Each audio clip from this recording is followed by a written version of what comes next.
and I shot myself in the foot because I love to be the guy that's like, no, my lyrics are not, it's not stupid. It's not overly ridiculous tough guy. Like that's not what I'm doing. But it's like, well, I'm the guy who named the band after being stupid. So it's like it's my own fault, really.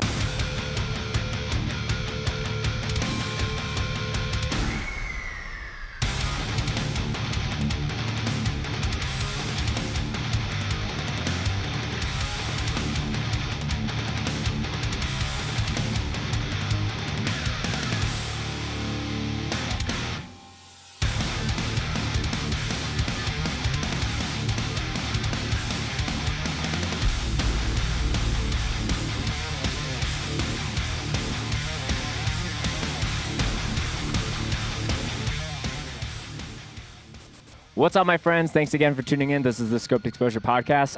It has been a minute since we have recorded an episode. Some might say a New York minute, but I'm really excited for today's episode. This is a band actually that Jordan, who produces the show, kind of indirectly kind of put me on to.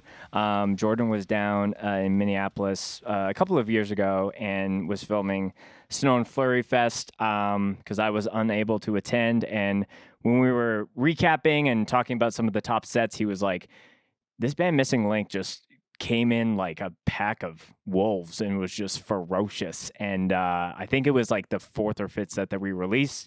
And I've just kind of been like keeping tabs on what's been going on. And even before the actual like singles of this record that we're going to be talking about today with Mike, just hearing the friends of friends being like, people are not ready for this new Missing Link record. So, and it's finally here, and I understand the sickness that this band is bringing. So without further ado, I'm very excited to be welcoming Mike Ryan of Missing Link on the Scoped Exposure Podcast. Thanks for joining me, man. Thanks for having me. So, Mike, I don't know if you've tuned into past episodes of the show, but before we get into any music chats, we got to check some bevs and kind of get into that. That's our way to kind of break the ice. So, Yeah. tell me what you got liquid wise today. So I've got water because it's after 8 p.m. here in New York, upstate New York. So caffeinated beverage would not be, the way to go. Not the move.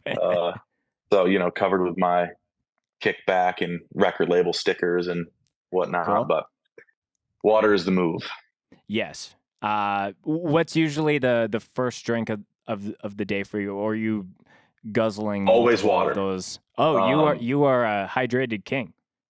Well, yes and no. Always water first thing, and then I'm usually chugging pre-workout and heading to the gym very soon after. So I'd say first real drink of the day is pre-workout, which is kind of insane sounding, but yeah, it's usually that, and then lots of water. I've never considered pre-workout a bev to be of choice, but I feel like you are right. Like once it is combined with whatever water you have, I guess it is a liquid. So Yep.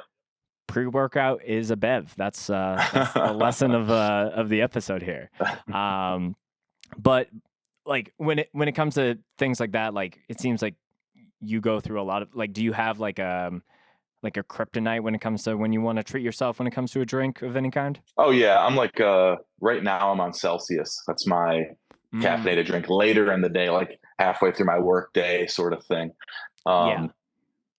Love that. Love like what flavor of Celsius are you? I kind of like them all. Right now I'm on peach, but I like all sorts of different ones. But the band and Missing Link in general is a big energy drink band. That's like our thing. Like, all right, we got to stop and get some Zippies before we go do whatever we're about to do. So yeah. Is it collectively everyone's kind of team Celsius, or everyone's got their No, I think we all have our own things. I know Game Fuel was a thing for a minute that a lot of us were, we were trying to find, like when we were out, like not every gas station would have them. Right. But for me, I prefer that. But if I'm going to like play a show or going to have like a bigger one, I'm going to go like Ghost or something like that. Just right. a bigger can, but I'm trying to. It's coming back to me now when Nick was on the show, who plays guitar in Missing Link, and I think he either was doing I think it was either a Ghost or a C4, and it was like Starburst flavor. It was like yeah, a C4, pink C4, crazy, yeah. yeah, it was a crazy energy drink. So it Yeah, seems those are like great. that's common. That's Yeah, the common I think we're a denominator for the highly rest of the yeah, we're a camp. highly caffeinated band. But I love to see it. I love people who hit the gas stations, not just grab a plain old Red Bull, You got to have some high standards. Never, never a Red Bull Never, for me, ever, never. ever. Hate them, hate them. All Red Bulls are bad for you. Not some of them I like the flavors, especially like the summer ones, but it's like it's not enough You got caffeine better to make me choices like, already. yeah, I just think there's, I don't know. Red Bull's a thing of the past. It's over. Yeah. Interesting. Well, yeah, it's yeah, maybe Celsius is the drink of 2024 when it comes to energy drinks. I think so. So I'm drinking I've very much this summer, or even just this year in general, been drinking a lot of soda, and I'm drinking a Olipop, a cherry cola flavor. People swear by these, but Have you had before? I haven't, no. Oh, so I think it's partially the aspect of usually when certain drinks aren't available in Canada, like they might only have like 2 or 3 or even 4 different flavors. And Yep. then when people like start picking them up a little bit more, the gates start to open, and then there's like more and more that you'll see at different stores. So only this past week I stopped at the one spot, and they might have like 2 different Olipop flavors, and this time they had like 6 or 8. So I was like, Yeah. I gotta grab the cherry cola. I feel Yeah, like we've got a bunch. yeah, I think for like pop, like you're paying a little bit more than like a regular old DC. Olipop is the way. I would encourage you to check it out next time. It's got like what's in it that's different? It's got some like Like prebiotics, probiotics or something? Yeah. some plant fiber, botanicals. So it's like It's like a little they're trying bit to make better you than not just feel as bad. yeah, I guess so. Versus just regular old aspartame for this empty Diet Coke can that's off screen. But Mike, I feel like the Bev talks are good, so I'm sure the music chats will be good as well. Sure. Cheers to you, man. Really excited to finally Yeah, do man. this. Cheers. I'm gonna hit a swig myself. That's usually the idea. That's a nice little subtle cherry aftertaste. So Mike, usually how I kind of get things going is if it's someone's first time here on the show, I always like to kind of start off kind of at the beginning of call it the hardcore origin story of the guest. So talk to me about like how you first were discovering either hardcore, or even if you want to go back even earlier and just talk alternative, DIY, underground music. What kind of like first put you on the path that you're on right now? Yeah, so I guess really early on, my dad is like a hip hop guy. Okay. Was like super into like Naughty by Nature and stuff like that. And my uncle, his younger brother, is like a big metalhead who was like super into Pantera and Kiss and Metallica and all sorts of stuff. So I think maybe like listening to the band, you could hear those things kind of like meet. But yeah, so that was kind of like my musical background early on. And I was like obsessed with music from a super young age. Like I had a boom box I would carry around with like mixtapes my dad would make me. And like I played this Queen tape until there was nothing left on the reel. And I just was like obsessive about music. And then as I became a teenager and kind of started skateboarding and like living in the neighborhood that I lived in, or that rather we kind of moved to, my older cousin lived in the neighborhood and had like his whole group of friends who were a few years older than me, but they were like all already into hardcore, like pretty deep into it. And I grew up in Auburn, upstate New York, and there was big bands like If Hope Dies is from Auburn, which is like if anybody's listening and haven't ever heard them, now that metalcore is big again, check out If Hope Dies because they're an incredible band. And so yeah, there's a lot of stuff going on. I grew up 30 minutes from Syracuse, so I kind of got into it through that, through my cousin and really skateboarding and stuff like that. But yeah, like me and Shane Woodman, from Bitter End. Grew up like 2 blocks from each other. He's like one of my childhood best friends. So, Wow. yeah, there's a lot of us from my town that did a lot of, it was all about music and skateboarding and getting in trouble and just kind of like being lunatics. So, Right. So when you were, I guess, meeting some of these friends that already were, they were deep into the lore when it came to hardcore music, and you had a passion for music, but maybe that was your exposure into it. What was kind of the first entry into like going to a local show? Talk to me about that. the first show that I ever went to was to see If Hope Dies, and they would have shows at a Salvation Army in the gym, and it was kind of like known as the Salvo, and it was them, this band Eyes Averted, that was like incredible, kind of like mathy indie rock hardcore, like their own kind of thing. Hmm. This band, The Devil's Discipline, and someone else, and just kind of like around. I was in 6th grade, just started 6th grade, and so I was 11, and everybody was kind of like talking like, "Oh, are you going to this show? You going to this show? Whatever." And I just kind of like went with the neighborhood kids and showed up, and I like distinctly remember the feeling of the first band just ringing out, and I'd never like experienced live music, especially in that way before, and just being like addicted moment one. Like I just had no idea what was happening, obviously, but was just completely in and never really. Yeah, that was it. Didn't even think about it again. Just that was all I cared about, kind of from that moment on. I think that a beginning of a set ringing, or if it starts with like just drums or just like whatever, like the thing is to like put the first foot forward when it comes to that. Like there are times where I think back to like the first couple of shows that I went to where it's like you have no idea, and it's like just the energy starts to swell. But still to this day, like I've been going to shows for like a decade now, like there'll be certain bands that will play a fest that will have something like that, and it almost is like a nostalgic feeling where it's like you can't really connect it to the first time you heard it, but it's just such a way to help like get the vibe right for like what's going to happen for the next 20 to 25 minutes. Yeah, I think hardcore is special in that way, where like it's the most participation oriented music probably in the world, where like the crowd participates in the way that they do.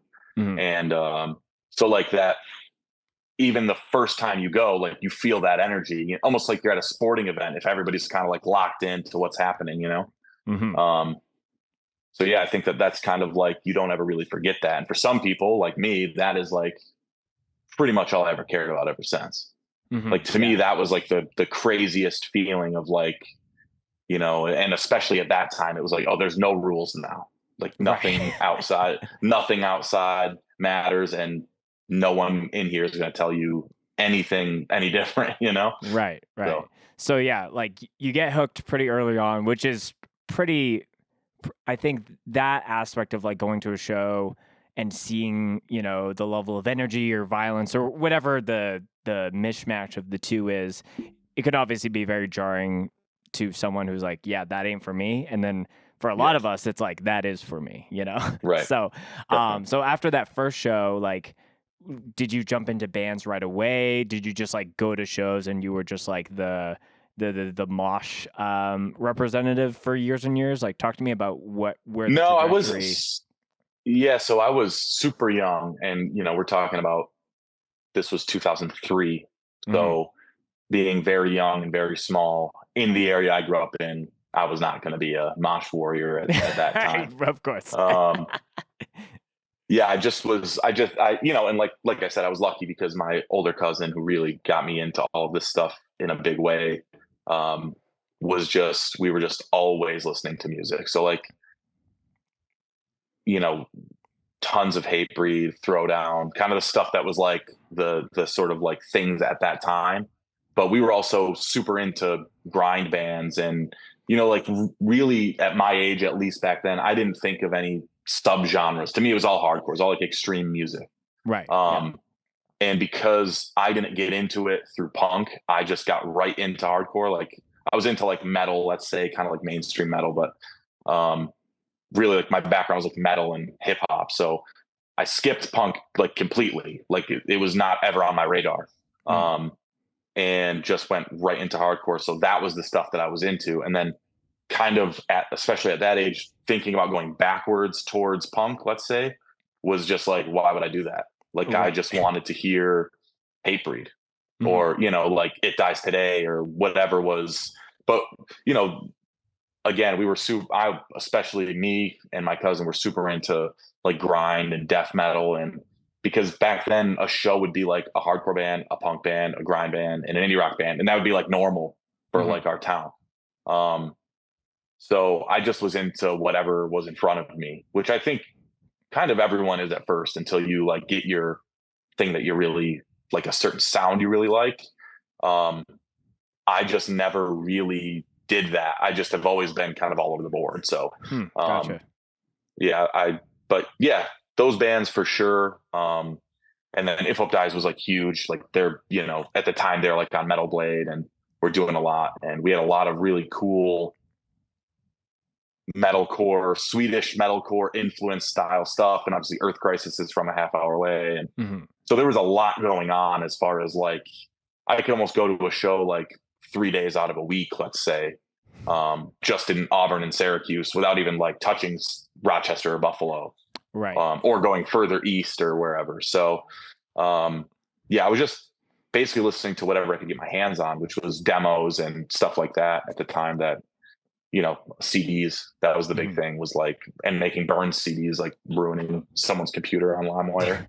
Um, I think we all have, unfortunately, ruined someone's computer, whether it was our own or not, through yeah. some kind of strange LimeWire download. Yep. Um, Also being rickrolled numerous amount of times. Like you would download a song and it would just be like Rick Astley, and you're like, oh, I got got again. So Yeah. that could Yep. just be me, but I'm sure No, there's that at was least definitely one. going around. Yes, of course. So when did have you always just been a vocalist, or did you like dabble in playing any instruments kind of during this Yeah. time? So originally I played drums. Okay. Um, I kind of only started to play drums because it was like what was around that people needed, like older kids that I knew that wanted to do bands. Like everybody always needed a drummer. Like nobody ever wanted to play drums. Right. But I never really wanted to like play. I was never honestly a good drummer. I just was like a guy who could do the job at the time, but not very well. Right. Um, and I just always wanted, I always wanted to like sing in bands, but finding people to do bands with is difficult. So Hmm. Yeah. Yeah. It's funny that you bring up the whole aspect of like, oh, I just became a drummer because all my friends' bands at the time needed drummers, and like still to this day, it's like the ratios of drummers to scenes is like far lower than it should be, because a lot of drummers will just be playing in like 5 different bands, and oh you yeah, have it's 10 other crazy. bands who are like, hey, do you want to do this? It's just local, they try to like downplay it as far as how serious it is. Yep. um so so you're doing that. So this might be a little bit of a fast forward now to Sure. Missing Link starting. So talk to me about like kind of the origin of that band, and kind of the initial idea as to what you guys wanted to do at the gate. Yeah. So let's see. I had toured Europe with Paul, who's our drummer. He was in World of Pain. I was filming for CDC, and we just always been tight. He's from upstate New York, and yeah, COVID hit basically, and everybody who's in the band except for like, I knew Victor and Paul pretty well.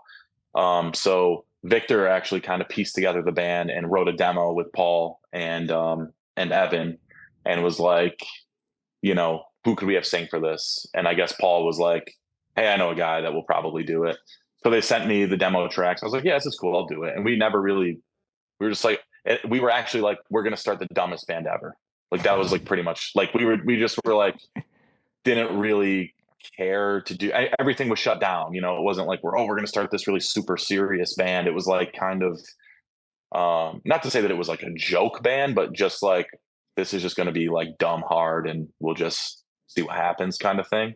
Sure. Yeah. Um, and so like yeah, they sent me the stuff. I recorded it up here because they all, beside Paul lives in Massachusetts, but the rest of them live on Long Island.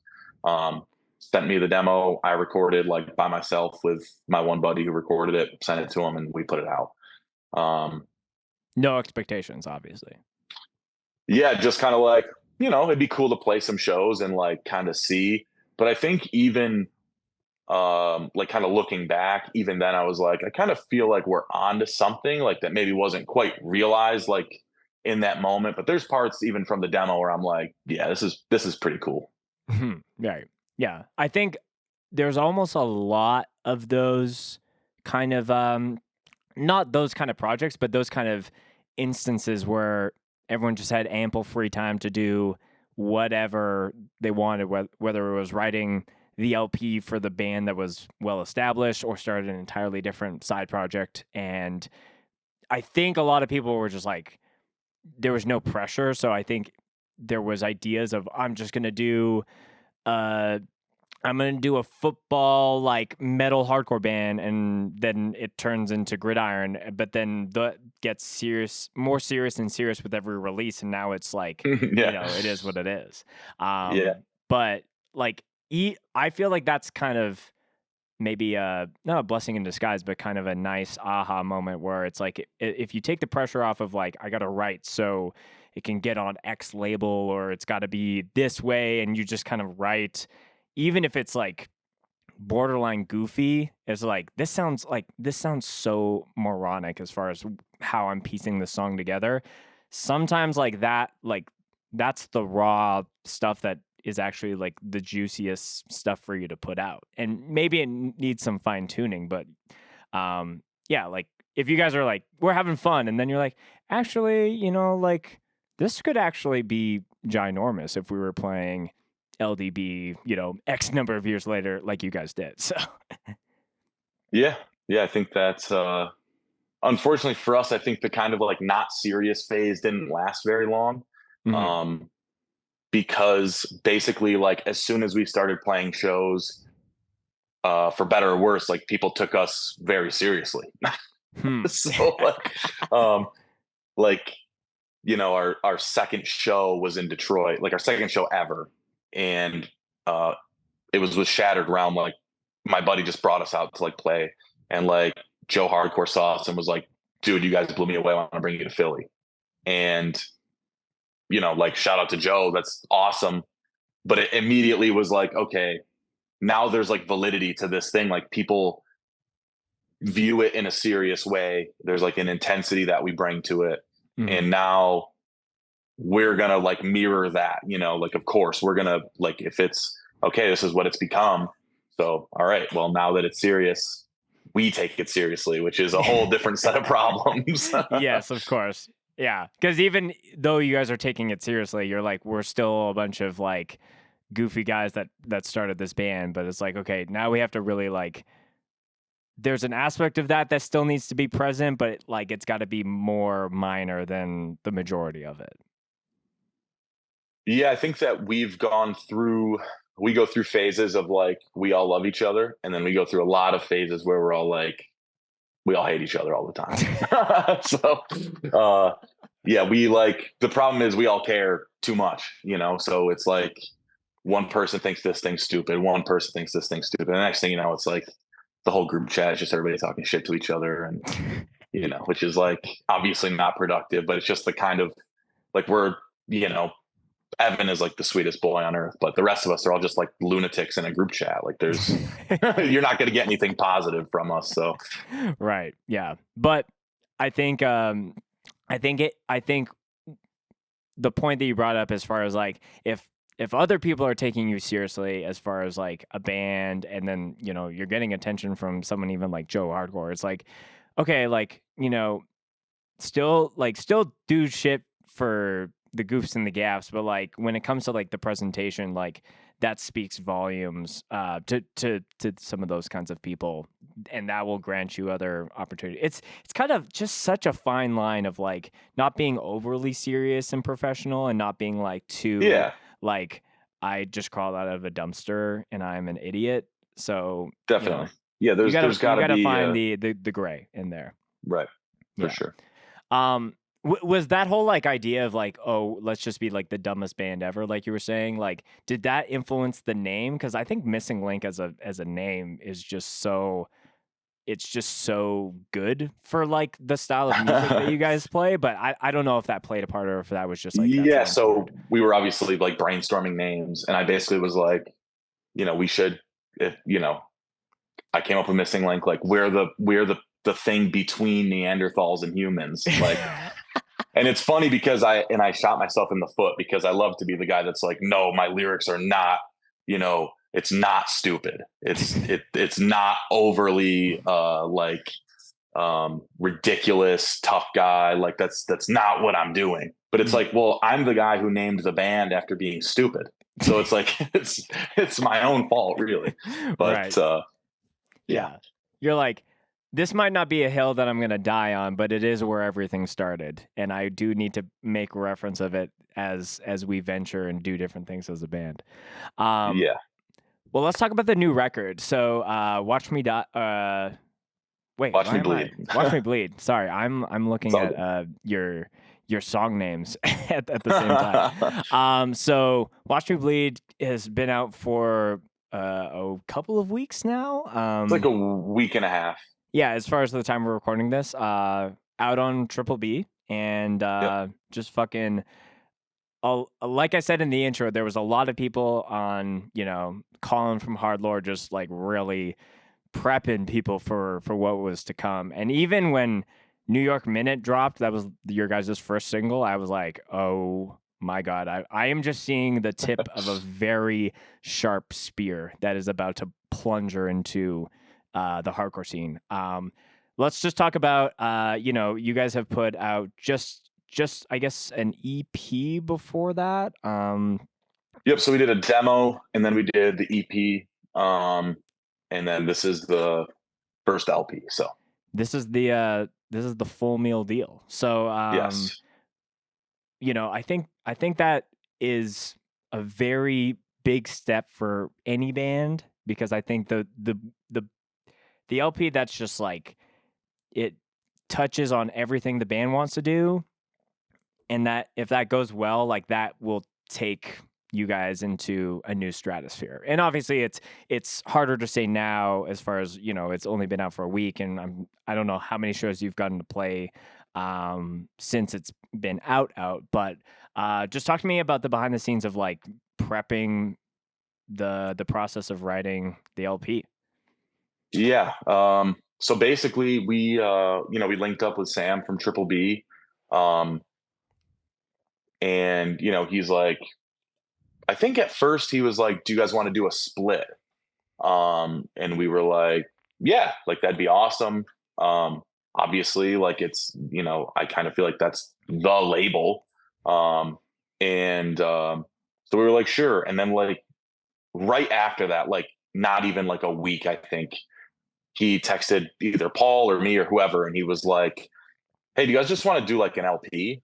And we're like, oh, sure.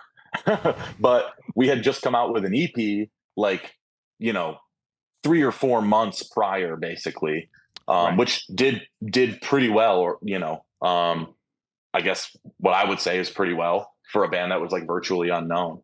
Mhm. Um, and so it was like, okay, we put out a single, and then it was like time to, basically we had to book the studio time like way in advance, because like the guy Andy at Bricktop who we wanted to work with books like super far out, and so we had to book it and just kind of get writing. But we all live all over the place, so it's kind of like the guitar players writing stuff on their own, sending demos back and forth. Me like in the gym, just like typing on my notepad on my phone, like random ideas, but like nothing really like, because I don't have full songs. Like I can't like, and just envision how something's going to like fit to, so it's For more sure. just jotting ideas. Yeah. And yeah, so kind of like fast forward through 6 or 8 months or whatever of that period, to when, we went to record, in Chicago with Andy at Bricktop. And I think we were there like 7 or 8 days, like living in the studio, which is awesome. Like just stayed there, only left really to like go to the gym and get food. Um, and just, yeah, tracked everything in that week. And, just, I think like certain things, like one of us would be like, I don't know. And then, like for instance, there's like, the track Another Cross on the record. The whole band wanted to cut that song before I recorded, and I was like, "You guys got to trust me. Like, I have like really good ideas for this song. At least let me record it, and then if we scrap it, then we scrap it." Right. And I basically finished recording it. They're like, "This song's awesome." So, like, sometimes that sort of stuff happened, and like, you know, I mean, I think Paul did drums in like straight up one day, which is like incredible. Like, and we, by the way, had never played these songs in a room together. Yeah, Like I they was had going never to been. ask because Missing Link doesn't sound like a band that's like, oh, let's get together once a month and jam. It's like Right. y'all are all spread out, and then you literally just like it's like, okay, we have all these songs, and then just came into the studio and never felt them out live in a room to kind of be like, should we have this part double up or any of that? Like Yep. that's Yeah. wild. So, and they do, like, those guys will get together I don't want to say semi often, but like right now we're prepping to go to Europe. So they've been getting together to practice every week and stuff, Sure. which, by the way, we've never done. As a full band, I think we've practiced twice, which is That's kind of insane. hilarious.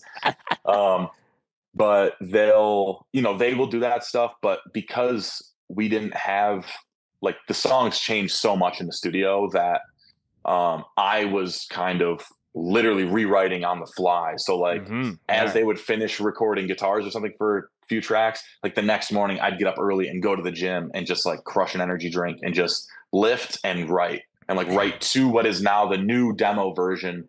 Not demo, but like the scratch track It's the versions of the fresh bounce songs. from last night, and you're Right. be So like, okay, I got to move this part over here. I got to write more here. Blah blah blah. yeah, and like, you know, I give them a lot of credit because I think that I don't play instruments, you know what I mean? They wrote what I think if anybody sang on it, it'd be an incredible record. Um, and also they kind of gave me the freedom to be like, like Paul especially kind of had this talk with me, like, hey, I know that you have ideas that like you don't do. Like you got to just try them. Like we have the studio time, just try them. And then I was like, okay, but it's hard to go, and especially like vocally this record is a lot different than the EP. It's a lot more kind of all over the place. There's more like rap style stuff, more like yelling and singing vocals, sort of like raspy singing and shit. So Mhm. um so between Paul and like Andy really was like, dude, I kind of hear what you're trying to do, like just do it, Mhm. um and yeah, once I kind of just was like, you know what, I'm just going to do whatever I want and I don't really care. um I just am going to like make this vision sort of happen. And really, I give them a lot of credit because if it was just me, what I really want to do is like show up and impress my friends and be like, oh, yeah, this sounds really hard. Right. But them Well, being like, we know that you have something more to offer, kind of like just do that thing. And if it sucks, it sucks. We'll cut it or change it or whatever. So, right. yeah. Well, I like you're giving the boys all the credit, and that's commendable of you. But I think you should give yourself some credit because I don't think a lot of vocalists, even the most seasoned of vets, could be under the pressure of like constantly reworking songs on the fly and like still trying to add the same amount of meaning if you're writing about a very serious topic. Like some songs lyrically, like because I traditionally have always been the guitarist in the band and only recently have moved to doing vocals, and sometimes like I can write the skeleton of a song in a day, but like to get to like the core of like what I want to say, like sometimes that takes months. So I can't Oh, imagine yeah. if it's like you're already at the core, but like then you have to like pull new stuff and have it just be as fucking like from the soul as everything else. Like that's a lot of work, man. So give yourself some credit. Thank you. Yeah. I think that jotting down the ideas over time really helps. And I am super like the stuff that I'm influenced by, I am very on the nose with. Like I don't really try to be like, oh, I didn't rip off this guy. Like I'm like, yeah, dude, I love this song or I love this artist. And I reference other music like all the time in Missing Link lyrics. All the time. Like every single song has a reference to literally whatever it is that at the time I was like, ooh, I like that.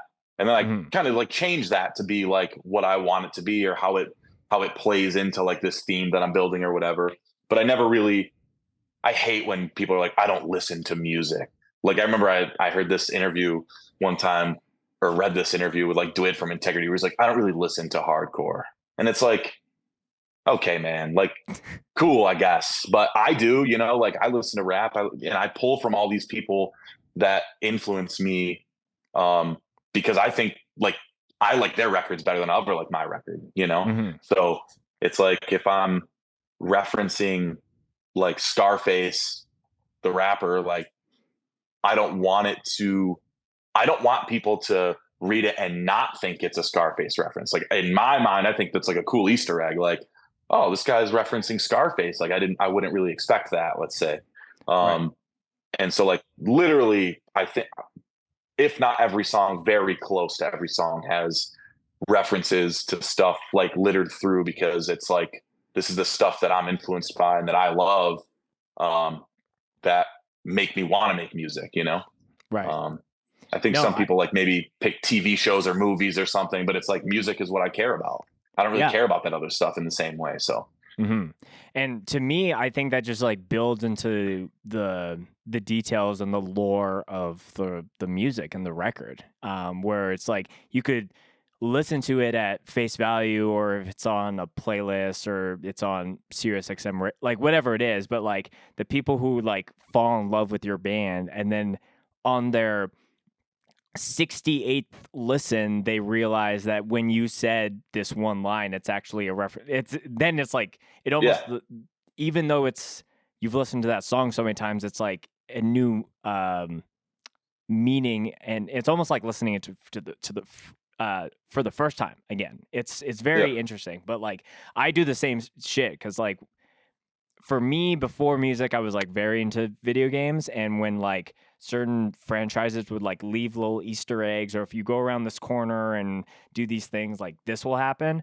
To me, that was just like, that was the shit that just made everything sweeter than just, okay, you progress through the level or whatever. So for me, I do the same. I add references not only from music, but also just from like random things from just shit I grew up in like the 90s. And because that's just like my story, Yep. No, exactly. And I think like the video game thing is a great analogy because I'm the same way. It's like I love the sort of like hidden meaning sort of like, I'm going to find this thing now. And it's like, to me, the best case scenario is somebody it sits down and goes crazy reading my lyrics to find all these references and then goes and listens to those artists. Like that's right. Like I think to me, that's the stuff that's cool. And especially it's weird, but for some reason it just has always felt like hardcore is people are very like reserved about that. They like don't want to tell you like what they're influenced by, unless it's being like, well, I'm influenced by Hatebreed or something. It's like, of course, everybody will say that. But they almost want to like keep it close to the chest. Like I'm super original or something. It's like, yeah, it's more about like everybody has these kind of like overarching themes, and it's like trying to come up with an original way to say that while doing something that's also clever and familiar and like makes sense to people. So it's like a really complicated puzzle to kind of try and solve, So yeah, the video game analogy is right on point. Yeah.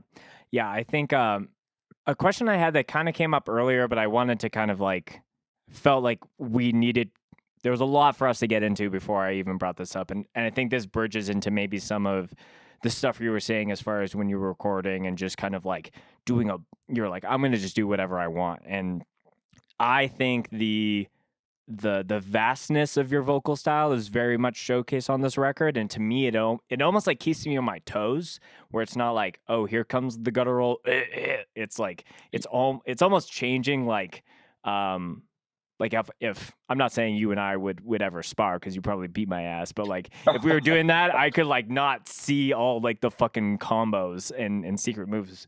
So the question I want to ask though, because you were mentioning a lot of hip hop and rap influenced you very early on.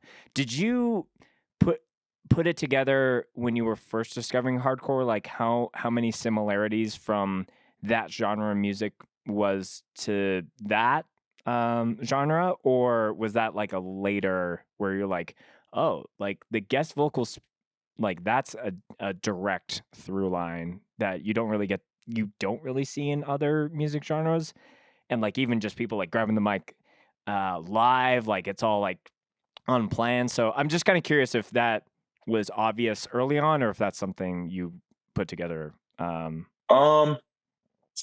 yeah, Or just I your think general that thoughts on that. Like how much do I you think think? more than anything, culturally is the kind of thing that I think they relate a lot more than even the people involved realize. Mhm. Honestly, I think rap shows suck. Even some of my favorite artists, I would just never go see. It's never been a good time. Hmm. It doesn't have that participation factor that I love. Right. And rappers kind of do like one verse and a chorus, and then it's like next song, and it's just kind of like too much nonsense for me, honestly. Whereas Hmm. like if I wanted to go see a rapper, and don't get me wrong, I'm sure that there's rappers out there that are like incredible. Like I've seen Kendrick Lamar live shows on YouTube that are like, it would be awesome to be there. But there's also like a million people there. So it's very non-personal. Right. Like the thing that I love about hardcore is like a huge show is still few enough people that it feels personal for the most part. Yeah. So it was never really like the live correlation. And even the bands that I was into early on, I don't think were really super like, kind of back then, people were not really into both, I don't think. Or if they were, it wasn't like it is now, where Right. like I 100% where like agree. it's so obvious when you see a band, or like, you know, you listen to like Jay from Mind Force and you're like, oh, this guy, obviously this is like his thing. You know what I mean? Like, For sure. and which is, I mean, an incredible vocalist. Like you can't say enough positive things about like literally every band he's ever done, which is crazy. But I think that now more than ever, it's very apparent, and like people don't really try to be like, I don't know, not a hip hop head. I think it's kind of like, okay, this dude's, into it. This dude's not into it, whatever. But yeah, I never really drew that direct correlation as far as like musically goes. Even like you just saying like the guest vocal thing, I never even thought about that until like you said that. Oh, really? Um, Wow.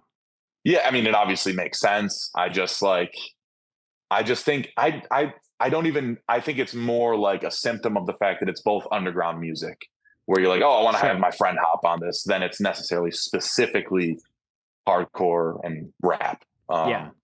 But But you know, like even like the like there'll be times where you're listening to something and you're like, okay, this is obviously a feature and it's like a different voice, but it's uncredited. So then it like gets in your mind of like going down the rabbit hole of trying to figure yeah, that who out. is this guy? Exactly. So yeah, I think that when I look at just like general, it's not like rap and hardcore are the only genres that have cross like vocalist songs. Like obviously that's apparent in all kinds of music, but I think the way that the I think that there's two ways that I see like features on a song. There's like this song features this person and they are like interlaced for like almost the entirety of the song. Mhm. Maybe they come in the second verse, but they're like, there's a part where there's like a passing of different lines, and it's like, oh, they're not here just jumping on stage to say like a verse and then jumping off for the breakdown. It's like they are a part of the song. So I think that's Right. option one, and then there's option two, which what a lot of hardcore is towards the end, or even just randomly in the middle of a song, someone will come on and just fucking amp people up for the final breakdown. Right. And to me, that always scratch. I don't know. I think it's apples and oranges as far as like, because you think of like certain songs that have that, like, you know, you're hearing someone kind of coming in and out for multiple times. Like the Pain of Truth record, like I feel like you could obviously, I don't think all the features are like A or B. I think that there's kind of an intermingling with both. And I think for your guys' record too, I think there are times where, you know, Justice comes in and then that's the big climactic moment. And then there's other songs where, you know, they're around for a little bit longer. Yep. Yeah. You know, like I can't speak for the Pain of Truth record, but like for ours, I didn't really want to, like, I wrote the parts that we have, like 4 people. I wrote them with them in mind. So there's versions, the original version of those songs is me singing everything. Okay. Just in case like timing didn't work out or whatever. But like I wrote like the part that Bruce does, which I'm super grateful for. I wrote that song, bouncing lyrics back and forth with him, like day one of us talking about writing a record. Like you know, Paul was friends with him and I really wanted to work with him. And, you know, I actually like, man, Bruce is like the coolest dude ever to work with, because we sent him the track and he sent us back the finished vocals like straight up one day later, which is like in hardcore, that is insane. That is insane. No one does that. No one does that. So yeah, I think that there's, you know, like sometimes it's like, especially when it's like, oh, some guy hopping on for like to basically make this breakdown bigger. But it's like, you know, hardcore is kind of like about those big moments, you know? And yeah, it obviously can work. Sometimes also I'm like, it doesn't really work. Like, I think that there's, or it's just like, it just feels like it's very forced. So I was like, I really wanted to make sure that nothing felt like over the top forced. You know, and I also, you know, I'm grateful that I think besides maybe on what's now the hidden track, but 2 Cent Circus, I think all of the guest vocal parts have like layers with me on it too, like over them. Because I wanted it to be like cohesive, like like, I don't want it to just be like, oh, this guy's hopping on to do his little like 2 lines. Like, it's not really what it's about for me. And so, yeah, I'm super grateful to everybody that like did a spot and was like stoked to do it, you know? So.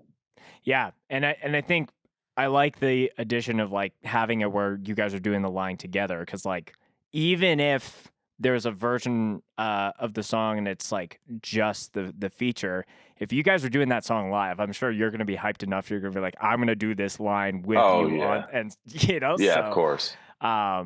So let's transition to the discussion of your actual, like, you know, how you were saying, vocally speaking, you really wanted to kind of, I guess, like when you put out the EP, did you feel like you missed an opportunity to kind of like dabble into doing other vocal styles, or was it just the push from your bandmates to be like, just go crazy?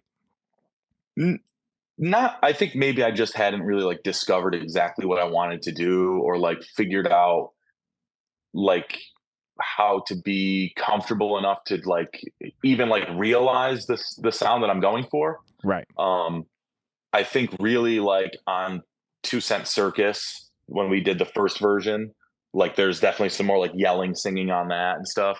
I was just like, I'm just going to do this. And I recorded that one by myself. So I didn't have any feedback. It was like, this is what you're getting.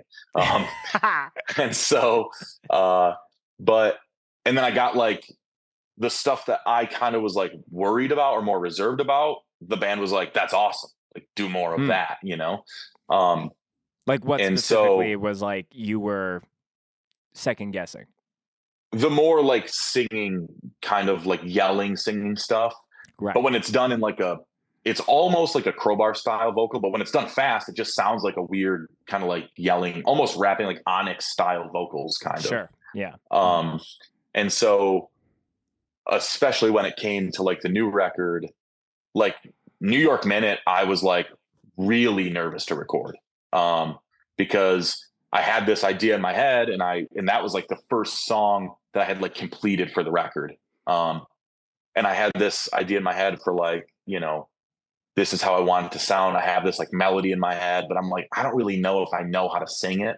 Mm-hmm. And, they just, like I said, they just kind of like gave me this like pep talk. And I just got in and did like the first little bit. And I think by the time I had like recorded like the first, like, who's that beacon, they, just like stopped and Andy was just like, hey, come in here for a second. So I was like, okay. And I go in and he just plays it back and he's like, dude, this song is going to be huge. Yes. And I was like, you think? And they're like Paul is like laughing and it like literally laughing. And I'm thinking he's like fucking with me, right. And I'm like, I'm a sensitive guy. So I'm like, dude, what the fuck are you laughing at? Like, is this shit like a joke to you? Like, right. And he's like, dude, I'm literally laughing because this is so good. Right. And so they're like, all right, go back, finish it. The rest, like, I finish it. Same thing. They like call me and like, all right, we're just going to listen to it. Like, just nobody talk. And he just plays it. And I just like had this moment where I was like, oh my God, like this is exactly better than how I imagined it coming out. And I like took a, like Andy's like playing it. And I like, took a video of it and I like sent it to myself. I was like, I don't think I'm ever going to like top this song. Like to me, this is exactly how, if I could just think in my head, a perfect hardcore song would be, this is what would come out, Right. And she was just like, this is crazy, like, and I kind of feel like everybody in the studio was kind of like secretly sending this little like snippet to our friends. Right. They're just like, just being like, it's fine. Dude. It's on my private story, Yeah. And so we had, the thing is, that's cool. It's like, and we didn't record that song first, but it felt like every single song that we recorded, it just felt like that. Where like by the time the whole song was wrapped up, I was just like, dude, I can't believe how good this is coming out. And obviously you don't know what people's receptions are going to be, but I think when it's like anything, like if you were to do a drawing and it's like objectively good, you're like, wow, this is pretty good. Yeah. And like, I knew that, but of course you don't know how people are going to receive it. Like I might think it's awesome. I think a lot of stuff's awesome that other people think sucks. So yeah. Well, this record has only been out. Like I know that single came out a little bit beforehand, but like, I think that might be, for the time that y'all are in right now, that might be like the iconic like line or even song of the band for the next little while. Like it's I mean, like I'm obviously very grateful that the reception has been like amazing, and especially it's very like affirming when it's like you have this idea but you're not confident enough to do it and you kind of get pushed to do it and then it comes out well, and then it's kind of like across the board, like, and I don't like to like look at negative shit because it'll like straight up ruin my whole day. So I've had to like, dude, I had to delete what's the record one where people like will review records like Crate. I was like, no, Crate's done, Lamb Goat's done. Like these people aren't real. You know what I mean? Because dude, I'll read some shit and it'll ruin my day. For like no, like, and it's just but isn't like that loser. So fucked how one thing you hyper focus on and then there's 50 other comments being like, this shit is the best shit ever. Yeah. And it's just, I mean, that's just kind of how I'm wired, I think. But I've had to like learn to, like Matt Carl from Gridiron has been like a huge help, because like when stuff first started coming out, he's like, dude, you just can't care. Like, he's like, people say crazy shit about me all the time, but they don't mean, they mean nothing. We're still going to go, like, we're about to go tour Europe and do awesome stuff. So, yeah, it's cool that the song has done so well and has been like, I constantly see people like tweeting that line, which I think is pretty funny. I actually had this moment where like I was at the airport after we recorded and I sent that track to Justice from Angel Dust and Trapped Under Ice, who's like a huge like a great friend of mine, but like a huge influence, not only just to me, but like in hardcore in general. I don't know if there's ever been like a more prolific writer across Yeah. bands and albums and everything. I sent him that track and I was just like, hey man, I don't think I'm ever going to top this. And I like didn't hear anything, and Justice can take a while to respond. And I didn't even know if he was on the road or whatever. Yeah. And like 30 minutes later, I get a phone call and he's like, yo man, I wanted to tell you this, like on the phone. I want you to hear my voice, man. Like, that's the best song I heard in 10 years. Like he's like, I felt like I was going crazy listening to it. So I was like, I'm laughing. It's very funny. I think just your Justice impression is pretty spot on. I gotta say, because I can hear the way that he's saying it. That's so funny. But so that was cool. Like even though he's my boy, like that to me, I really believe he is like the greatest hardcore songwriter that there has ever been, and probably will ever be in my mind. Like name somebody who's written that many good records and changed every time what he's doing, and what like it just doesn't exist. Yeah. And so anyways, so like that's all been awesome, and obviously the whole record has done really well, which I'm super grateful for. And people seem to, I see a lot of like album of the year type of posts, which is really cool, honestly kind of surreal, especially like you mentioned Colin, who's been like a big advocate for the record. Like we sent it to him, and it's been cool. It's been very very surreal. Yeah. And I think like what was I gonna say? I think especially when you're doing like kind of jumping back to the vocal side of things, like I think so many bands, like even on the Sonic side, will just do their version of X hardcore legacy band from whatever time frame. And even on the vocal side, like some people will only stay in one lane because maybe it's all that they can do, or maybe it's like safe for them when it comes to whatever. But like I'm not just saying it because you're on the podcast. Like I really got mad respect for like the fact that you are being very transparent of all your different influences outside of hardcore even, and like just straight up not being afraid to like kind of show it. Because to me, I feel like when people make that kind of statement, there's obviously going to be people who are like, "Meh, this doesn't sound like my traditional gym heavy hardcore. Like, I'm gonna skip it." But then I think there's going to be other people who are maybe tired of hearing the copycats, and then they hear something new and it like they cling to it a little bit more. That's at least my perspective. And I agree. Like.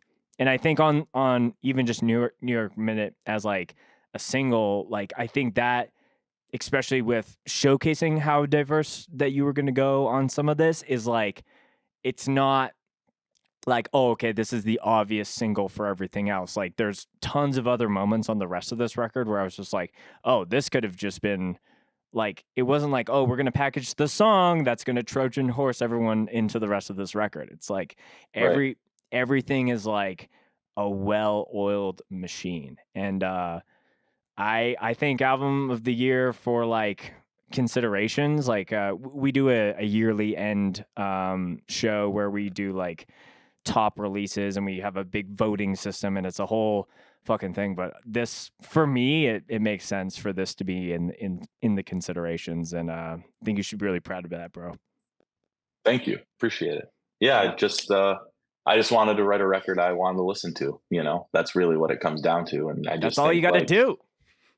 Yeah. I think, if you're, like I just, again, I give the guys a lot of credit.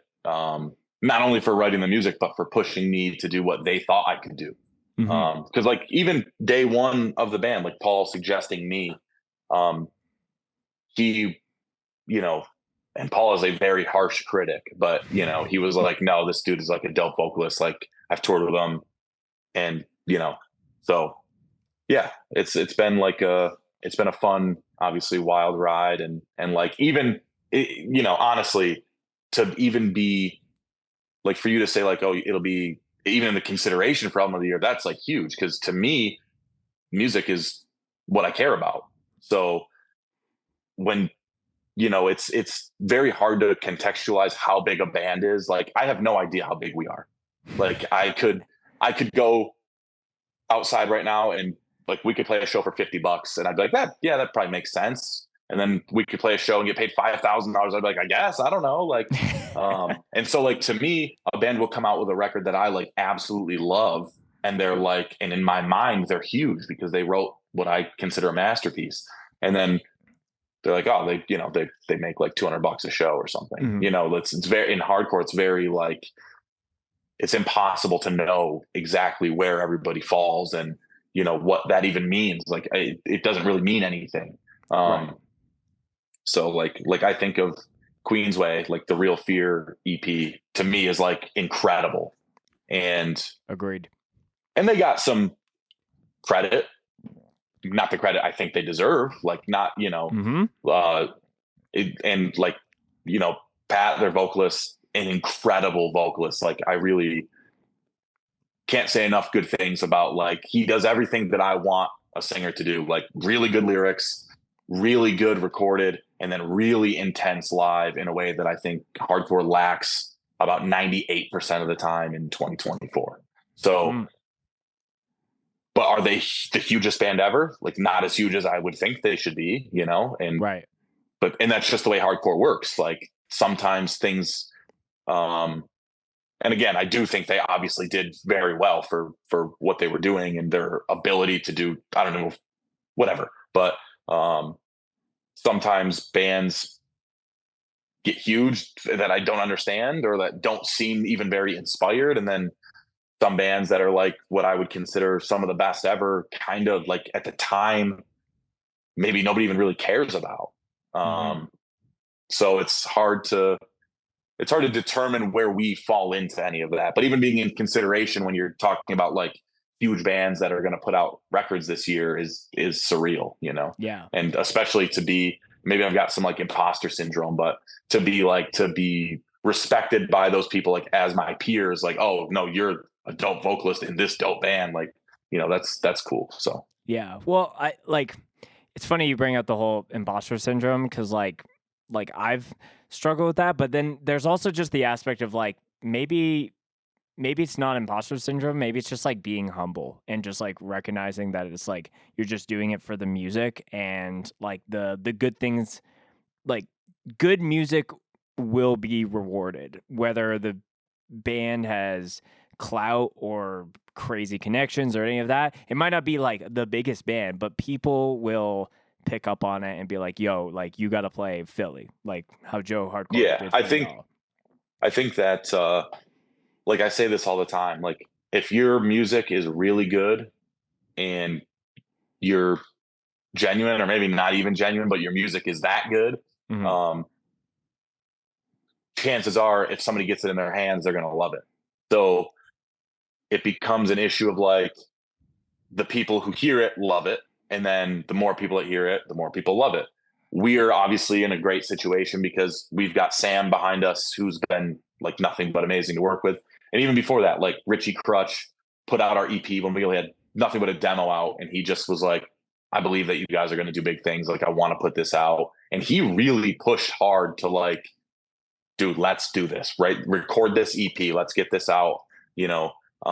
So shout out to him because he was nothing but amazing too. Like, I would have, you know, I can't say anything but positive things about, like, we've been lucky. All the people we've worked with have been really, positive, and, you don't really hear so many of the like horror stories of like the Victory Records days anymore. Like, it's not the way that the shit works anymore, which is great. Right. But I feel really grateful that, like every step kind of along the way, we've had somebody that was like, dude, I really believe in you guys. I want to help you guys. And like very early on, that was like Joe, Richie Crutch, who are like two guys that anybody would like be like, if you get these guys to like your band, anybody will like your band. Right. Sure. So, we've been very lucky in that sense of like getting support from people, that have the ability to help and want to help. Like, so that's been awesome. Mm-hmm. so yeah, we've been able to get into hands that maybe we wouldn't have. And obviously an LP, like you said, really pushes that ability. Like, so.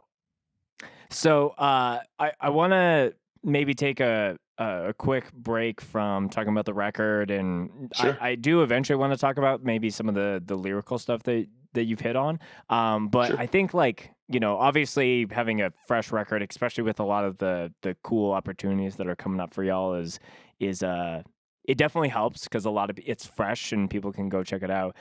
One thing that either I don't see publicly on the IG or something that obviously I'm sure there's been discussions, but are you all going to do like a record release for this?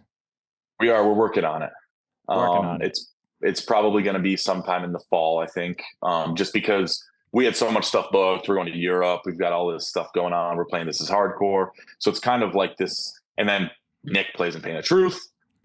Like everybody's doing all these different bands and stuff. So we have to, like, we're pigeonholed because we booked so much stuff and everybody's traveling all the time. Mm-hmm. So hopefully in the fall, I'm sure in the fall at some point, we'll be doing like a record release. And also I wanted to give the record enough time to kind of like permeate, you know, Yeah. like back in the day, bands would be like, oh, it's a record release show for the new record nobody's heard And we're yet. putting it out the same day. Yeah, and like wait, y'all don't know these songs? It just came out. Yeah, I know what you mean. Yeah. So yeah, the move is, I think, to kind of like that's the goal. We're working on it. If it works out the way that I think it's gonna be really crazy. So I'm not gonna give too much away because I'll shoot myself in the foot when it doesn't work out. But but yeah, either way, it's gonna be awesome.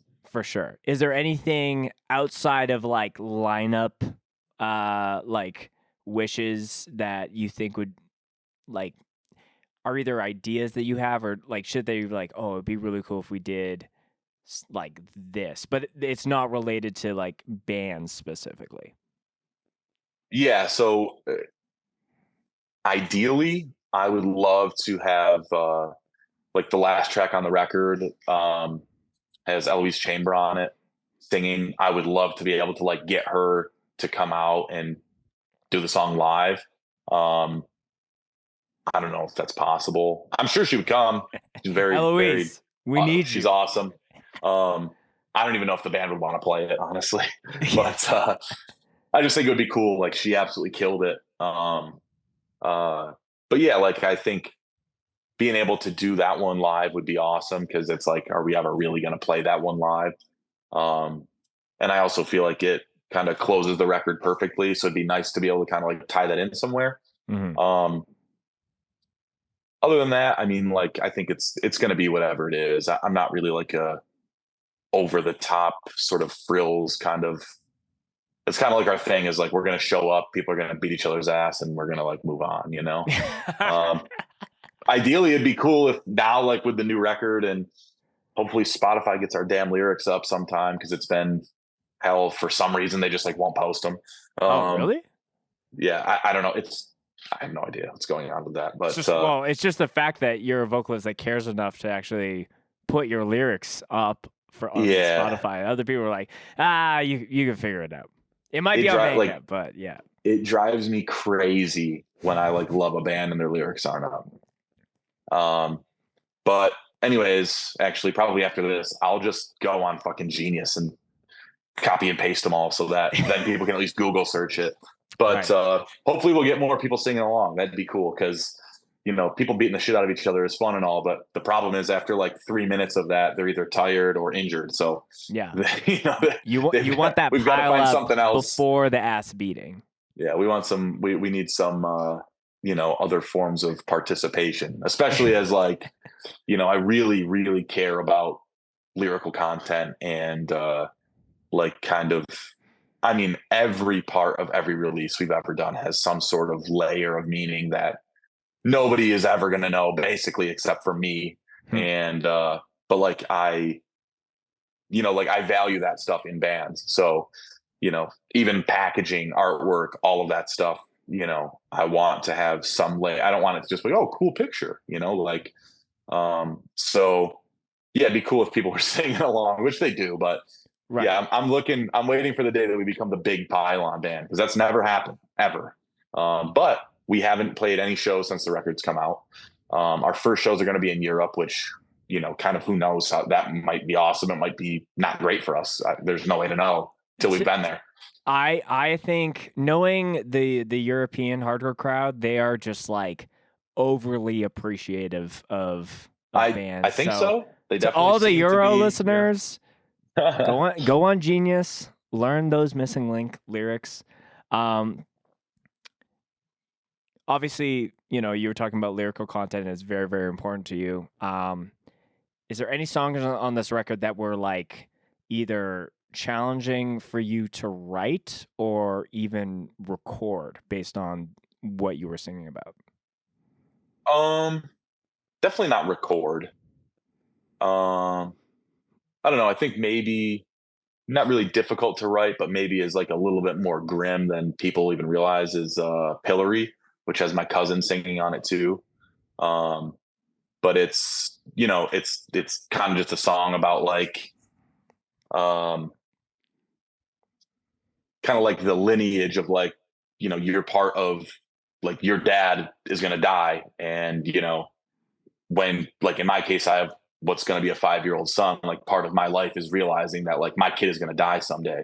And so you kind of go through life following sort of vaguely in your parents' footsteps, even if you have nothing to do with them. You have their genetic makeup and have their sort of like, like mannerisms, even if you spend no time with them. Like, so it was awesome to have the same cousin who got me into hardcore and everything sing on that track. He sang on a track on the EP and the demo. He's been on everything, actually, which is awesome. Oh, wow. That's really cool.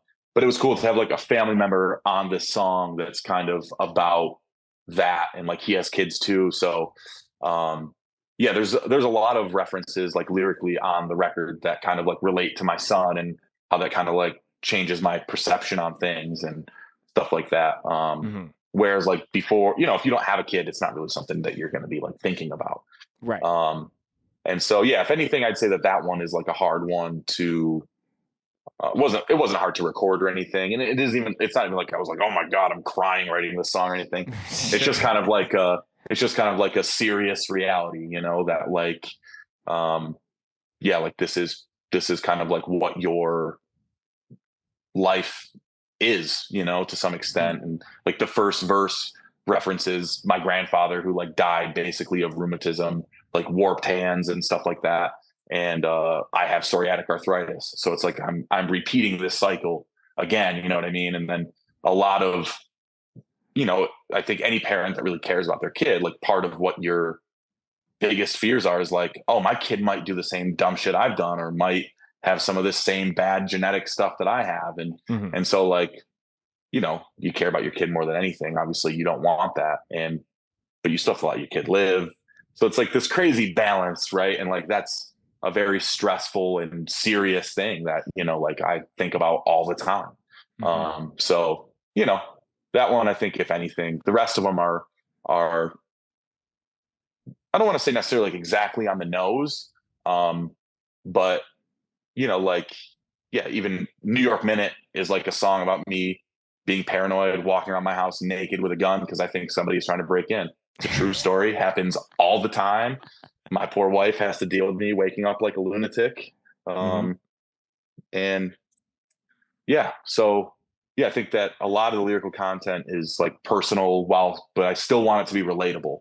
Yeah. And I think that people kind of write the lyrics off as like dumb, whatever, maybe because they haven't read them, maybe because I want to make it relatable enough to where, like, everybody's felt that way. You know what I mean? Everybody's felt paranoid and like somebody here, somebody like, watching me, or whatever. And I maybe sometimes just experience that in a very extreme way. And then I wanted to translate that into music in a way that, I think people relate to. And, not to bring up Justice again, but, I talked to him about that. Like, there's something about, like, where I felt like I don't really want to write like tough guy songs. It doesn't feel, it just feels cheap at a certain point. And he's like, man, nobody feels like that all the time though. So one moment that is real to you. One moment, this like New York Minute is real to you. Everybody's had that moment. And it kind of made me feel like, oh yeah, like I wouldn't have this feeling if I was like playing in an indie rock band writing like sad love songs or something. I'd just be like, oh yeah, like everybody feels that way. Sure. And I feel like I kind of touch on stuff that everybody feels, maybe not in such an extreme way, but if they relate to it, people are going to relate to it however they want or however they feel it, obviously. But like to me, like Blood for Blood, Spit My Last Breath is like one of my favorite records ever, right? Super ugly. Rob, when he wrote that record, which I think he wrote most of it, it's like, I think he said Spit My Last Breath was like a suicide note that he wrote. And it's like, I don't hear that. I didn't listen to that song, but like, this is a suicide note for me. You know what I mean? Right. But it's like, I love that it's ugly and it feels like this certain way. And that's kind of the goal that I had, that I've always had with the lyrics is like, I feel like I'm being genuine to myself and also saying it in a way that's relatable to other people because, everybody has these moments where they feel that way. So, yeah. Yeah. And I think it, as lyricists and vocalists, like, you can write a song and you're like, it's so black and white about what this song is about. And, I understand and my band understands it. And then you put it out and then it's like, people might interpret it slightly differently or they'll take it in a different direction. I think, I don't know if it was Colin or Brody when they were talking about, like, obviously when God Hate did like Be Harder, that's almost like one of their now swan songs when they play live. But they were like, we didn't intend this to be like a super positive, like uplifting song, but people have taken that, and that's kind of cool that people have thrown that spin on it. Yeah.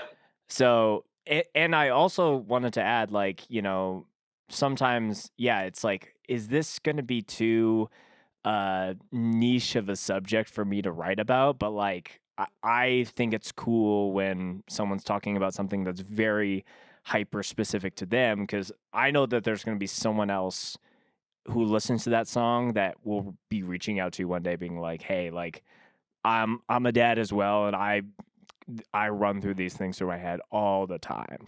So it's less about like, oh, I'm trying to get the numbers of how many people to be like, your song impacted me, and more about like making art that can be, it's going to be taken however it is. But when there's something that's like a little bit more nuanced about like,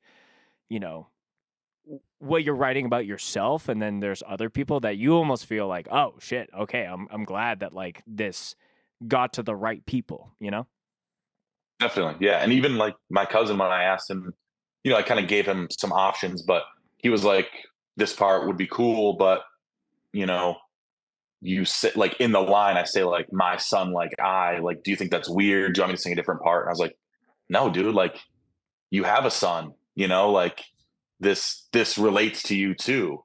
And so like, yeah, I think that there's, and even beyond that, I think that people have this like innate thing about them that even if you don't have kids, you realize that it's kind of like the most precious thing on earth is kids. Like, there is no, most just random people would be like, yeah, dude, you can't do something crazy to a kid. You know what I mean?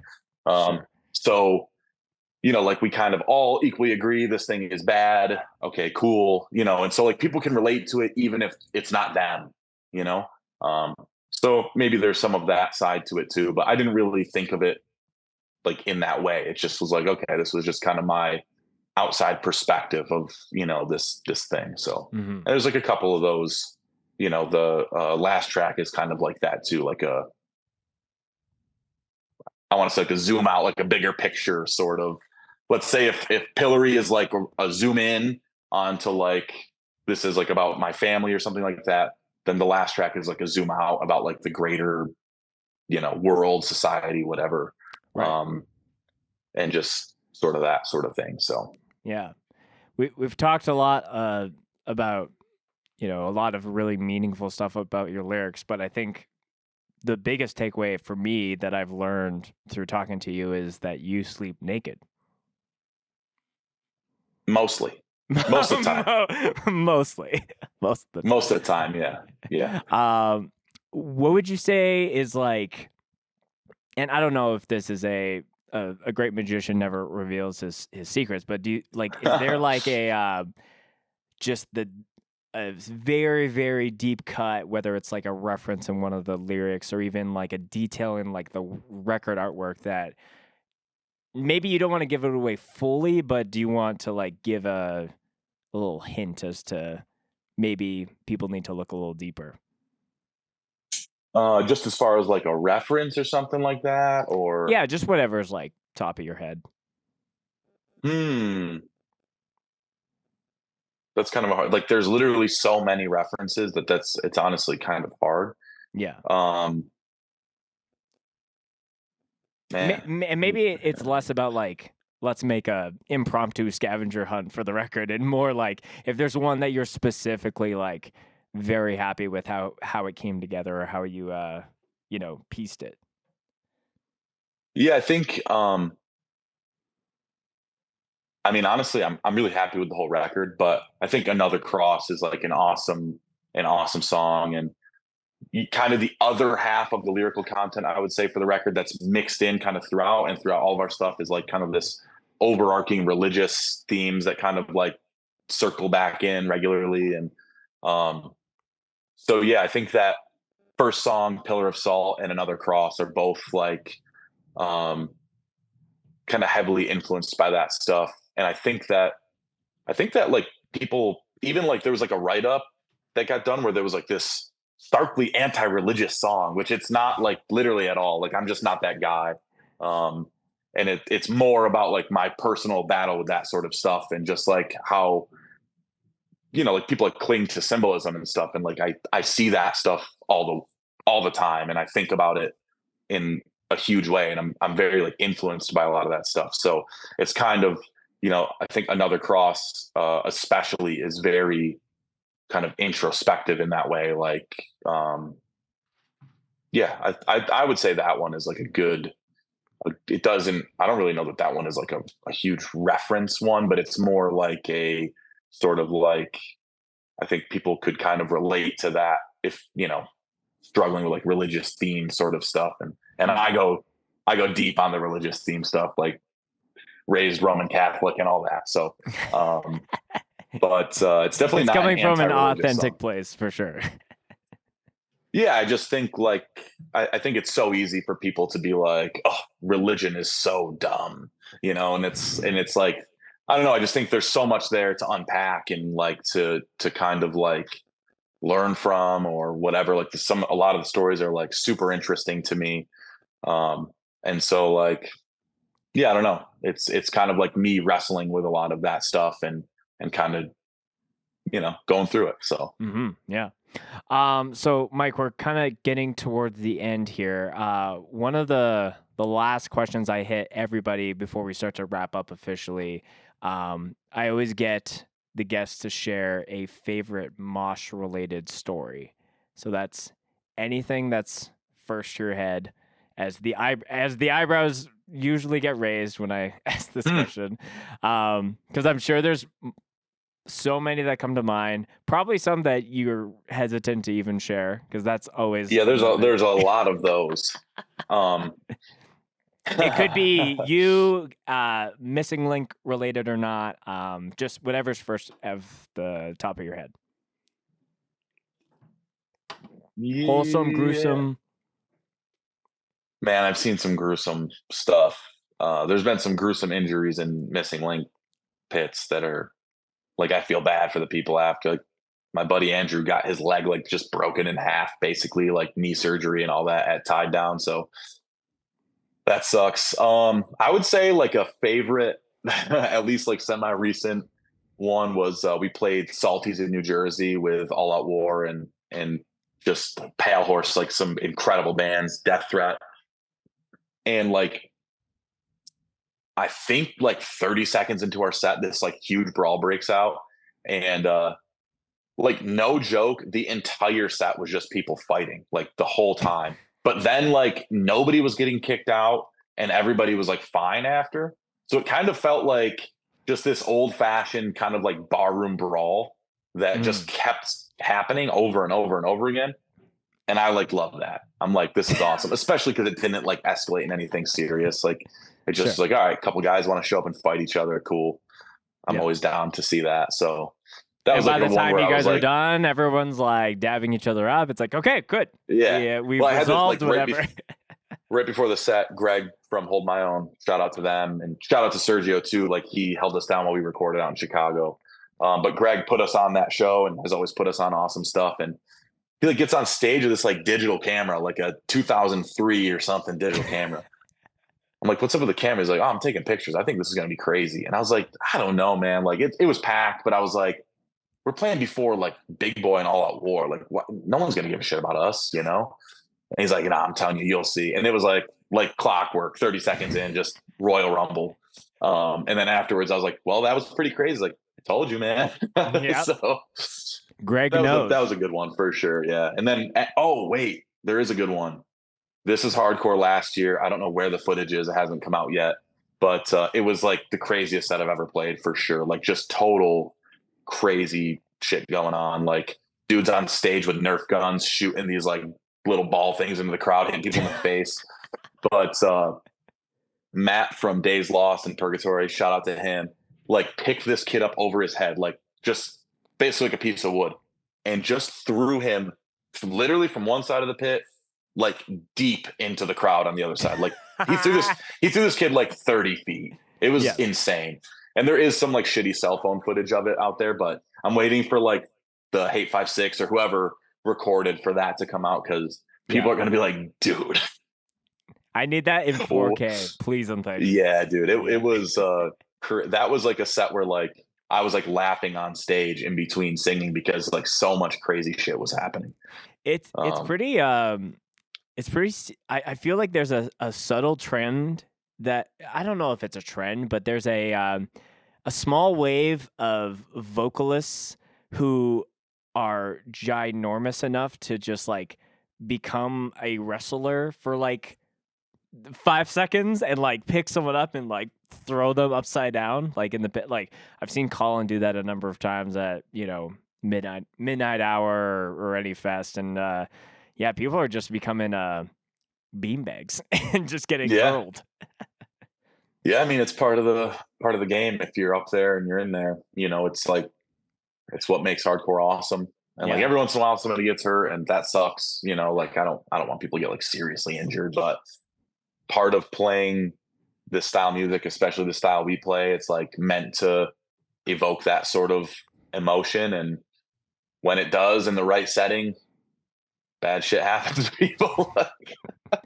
So, that is valid. And sometimes I zoom out and try to think about like the amount of bodies flying and limbs flailing and just narrowly missing people's faces. Like, I think with the amount of activity at a fest, and yeah, it's fucked up when people get hurt, and like at the very least when someone gets hit, as long as like they can get put to the areas or get rushed away to like, just get assessed like of the status. But like sometimes I think of like if someone was a fucking like calculator and could count up the amount of like near misses or like, because I think collectively with the amount of shit that happens and any of the mosh casualties, it should be way crazier, I think, with the amount of fiascos that go on. So, you gotta risk it for the hardcore biscuit. Yeah. Well, and a lesson to those who don't know, you're usually safer moshing than not. So if you're ever like, this is getting a little crazy, just waltz your ass out into the middle and start moshing, because if you're on the sides, whoo, you might get smoked, Yes. And to me, I like this aspect where seeing more moshing on stage. So it's almost like for the people who are like, I'm just gonna stand on stage for this set, and there's like not even that is safe. It's like you get off stage, go mosh, Dude, I like despise the chronic stage potato shit. Thank you. like I get it. Like, and if my wife comes to a show, she's fucking standing on stage. Sure, You know you're what I like mean? you Like, stand behind the and I marshal. get it if you're in a band playing and it's like you're not really trying to get fucked up. You're trying to watch this band, but it's like, dude, sometimes like even like our This Is Hardcore set, there was so many people on stage, and we're like the dudes in the band are big dudes. We like could barely fit on stage. And it's great to have that where like people want to be that close. Like that's amazing. But I'm also like, dude, how about some of you big motherfuckers hop off this stage and do something? Like it would be and I get it. Like a lot of times they're like, I don't want to let the young kids have fun and shit. So I try not to be too much of a hater. I do kind of despise the stage mosh. I think that I see a little bit of like main character syndrome going on. Like people get on stage and they just want to like hang out on stage and like mosh on stage for like a minute. I'm like, dude, get the fuck out of here. Like you're in my way. So I I'm feel sure like you'll see there's videos of me out there kicking people off of stage because I do that semi-regularly. Like I am as if I could never play on a stage again, I wouldn't. I love to play on the wow, floor. that's a hot take, man. I want to be in the mix. I have no problem, you know, like I want to be in there. Like I'm so involved. And I'm not scared to get hit. I got a huge dude clobbered me straight across the face in Chicago when we played there right after we recorded the record. Like, I mean, hit me and I just opened my eyes and my head facing the other way. And but yeah, like I hate the sort of like let me get on stage and like take a selfie or something. Like I just hate that culture. Yeah, Like, okay, yeah. So when I'm thinking of like of that kind of stuff, I'm excluding the I get on stage and crowd kill the row of people who are just standing up at the front and then jump off. Like yeah, those people get kicked off by me. Yes. They get the boot. They get kicked off. Like, Yeah. no, get down there and crowd kill them where they can hit you back. I hate that. I hate the back of the room moshers. I despise all forms of weak mosh. I want you up front. If you want to be a big tough guy, come up front with the big tough guys. Don't be in the back, being whack. That shit sucks. This is one of the longest like tell a mosh story and then we reminisce about mosh antics. But something I've wanted to do, and we have a newer show that we've been kerning for a long time, but something I've wanted to do is a mosh move like tier list and like break down everything of like and almost give it a point system because there's like accessibility. Like you can't just put the crazy like Japanese hardcore mosh like all that kind of style and just put it at the top because like for some people who are a little heftier, like that's just unattainable. Right. But I feel like once we get to that episode, I might have to bring you back on as like a correspondent to because there's going to be some hurt feelings. I'll tell you that. Because I see a lot of Twitter we can have discourse. we can have a round table, so it's it's biases are checked, but yeah, I like that. I see a lot of Twitter discourse about mosh styles, but they always exclude hardest mosher. They always say like, who's the most stylist, whatever. And I'm like, man, those are not the people you got to worry about.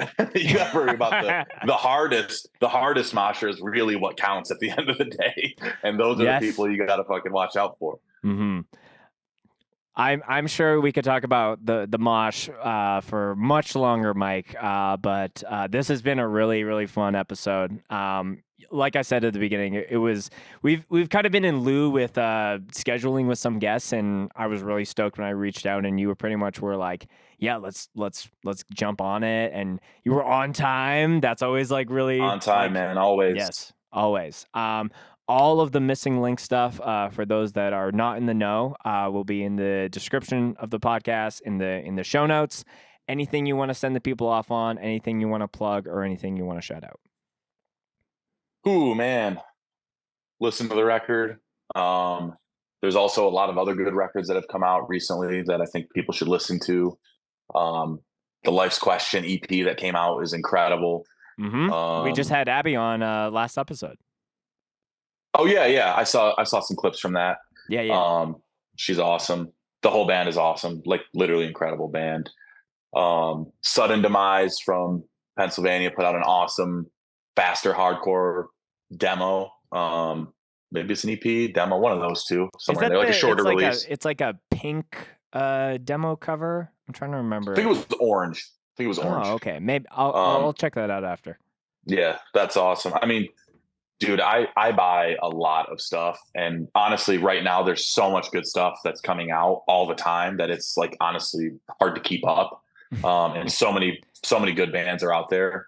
So yeah, I think just, the people that are going to find stuff, they're going to find stuff anyway. And if you're like some kid on Reddit that just listens to whatever somebody tells you to listen to, then I can't help you anyway. Like, I think the real hardcore kids are going to like find the stuff that they love. So, but yeah, there's definitely a lot of cool stuff. Like I mentioned those two. I'm trying to think off the top of my head, but yeah, I don't know. Go out to a show, buy some stuff, buy a record. Definitely buy a record so Sam doesn't lose a ton of money putting our shit out. Definitely buy Watch Me Bleed. Yes. And I'm wishing nothing but the best for you guys for your Euro shows that are just around the corner. And looking forward to just seeing what this record does for you guys and continue to you guys are already a powerhouse, but now we're just capitalizing powerhouse. And it's very exciting. I don't know if y'all have any interest in coming to Canada one day, but I would love to see that. Dude, I definitely want to. We've gotten offers to go to like Hamilton, but a couple of us are not exactly good on getting into Canada, I don't think. So we have to kind of like fill-ins and a whole thing. So we're trying to figure it out, but I definitely want to get up to Canada. For the record, I'm allowed in. So yes, I think just so anyone's curious. But Mike, thank you again for your time and chatting with us tonight. This was really fun. Absolutely. Thanks for having me. Appreciate it.